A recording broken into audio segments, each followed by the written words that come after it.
ஐயப்பன் ஒரு சாதாரண கடவுள் இல்லை. தன்னை நாடி வரக்கூடிய பக்தர்களுக்கு அருளை வாரி வழங்கதான் சபரிமலை அப்படிங்கிற மலையில அழகாக எழுந்தருளி அருள் புரிகிறார்.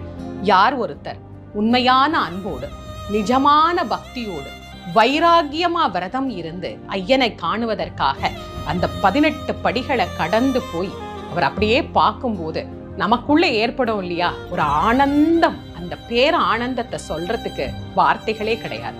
நான் முதல்ல அவரை பார்க்கும்போது எனக்கு ஒரு 9 to 10 வயது இருக்கும். ஒவ்வொரு ஆண்டும் திருக்கையிலை மலையான தரிசனம் பண்றதுக்கு எப்படி நான் ஆவலா காத்துக்கிட்டு இருக்கிறேனோ அது போலதான் இன்னமும் ஐயப்பனை பார்க்கணும் அப்படின்னு நானும் காத்துக்கிட்டு இருக்கிறேன். என்ன போலவே இருக்கக்கூடிய லட்சக்கணக்கான பக்தர்களுடைய வேண்டுதலை ஏற்றுக்கொண்டு நமக்காக காட்சி தரக்கூடியவர் தான் ஆனந்தமயமான ஐயப்பன்.